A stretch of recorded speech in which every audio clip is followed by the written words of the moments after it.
There are a variety of reasons why an actor decides to give up the big screen, but sometimes it feels too soon.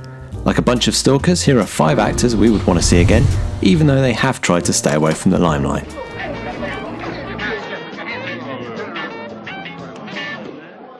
Alright, Popeye's here. Get your hands on your heads, get off the bar and get on the wall. Gene Hackman. Gene Hackman gave us a sizable 50 years of his life acting, and it still wasn't enough. His career went through some epic highs, winning Academy Awards for Best Actor in The French Connection and Best Supporting Actor in Unforgiven, but there were also some notable lows, particularly his last film, Welcome to Mooseport, which was a tragic end to a lucrative career, a bit like watching your favourite pub burn down. After this clanger, it's no wonder Hackman decided to bow out. Despite publicly announcing his retirement, Hackman did suggest in a GQ interview that he would perhaps do a film, if I could do it in my own house, maybe, without them disturbing anything, and just 1 or 2 people. At 86, we aren't going to ask him to get out of his chair. We'll come to you, Gene. We'll come to you.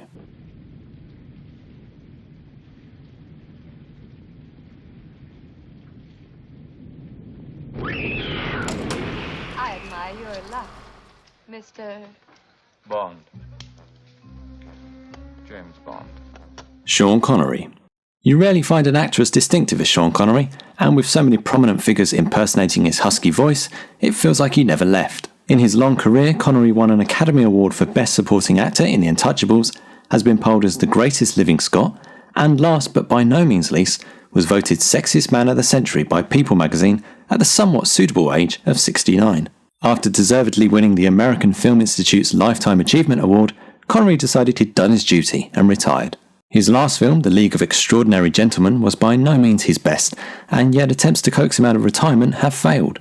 However, with strong rumours of a new Indiana Jones film arriving in 2019, and Daniel Craig seemingly wanted to step down from the Bond role, we would love to see Connery returning to one of his old roles to save these franchises from disaster. Want to get Capone? Here's how you get him. He pulls a knife, you pull a gun. He sends one of yours to the hospital, you send one of his to the morgue. That's the Chicago way. And that's how you get Capone. How you doing? Who are you? I'm your Uncle Buck. Do I have an uncle? Unfortunately. Ooh. Holy smokes. He's cooking our garbage. Macaulay Culkin. Considered one of the greatest child stars of all time, Macaulay Culkin's fall from grace is sadly almost as infamous. Macaulay announced his retirement at the tender age of 14, but not before the child actor gave us some legendary performances in family favourites such as the first 2 Home Alone films and My Girl. With some serious personal issues to focus on, including the divorce of his parents, who the child star claims were fighting over his fortune, it's no wonder teenage Macaulay couldn't juggle family drama, lawsuits, hormones, and an acting career. Since his retirement, rumours of drug abuse and an arrest for possession in 2004 solidified the public opinion that Culkin had followed the downhill route of many child stars who have lost their fame. However, now Culkin has cleaned himself up a bit, we think it's about time we got to see what grown-up Macaulay can do. Although we suggest a new format, as shacking up in a house to set booby traps for thieves might seem a bit more sadistic now he's 35. You guys give up, or you're thirsty for more? What do you mean I'm funny? It's funny, you know. It's a good story. It's funny. You're a funny guy. What do you mean? You mean the way I talk? What? It's just, you know, you're just funny. It's funny, you know, the way you tell the story and everything. Funny how?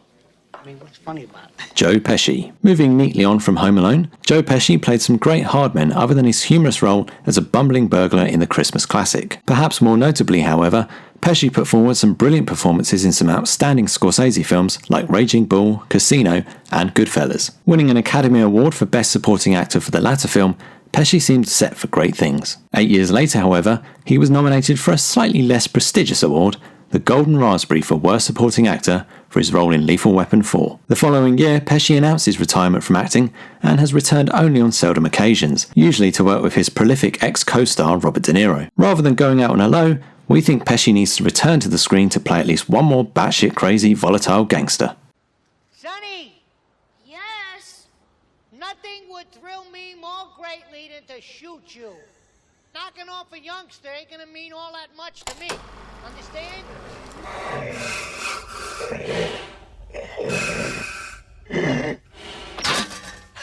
I can't breathe in this thing. Rick Moranis. Rick Moranis was a prolific face in family comedies throughout the mid-80s and 90s. Indeed, films like Ghostbusters, Spaceballs, Little Shop of Horrors and Honey, I Shrunk the Kids defined the childhoods of many now 20-somethings. However, Moranis called a sudden acting hiatus when the death of his wife left him a single father and he decided he needed to focus on being the best possible parent to their 2 children. Just give us a few moments to compose ourselves. The only member of the original Ghostbusters cast to turn down a cameo role in the new reboot, Moranis seems keen to stay out of the limelight. Nowadays, he seems to be focusing his energies on voiceover work and quirky comedy music albums, alongside being an epic dad. However, we think Rick needs to return to our screens. After all, what films are we meant to show our kids? Does anybody want to play Parcheesi? Okay, who brought the dog? So there we have it, 5 male actors we sorely miss. Is there anyone you felt was taken from our screens too soon? Let us know in the comments below.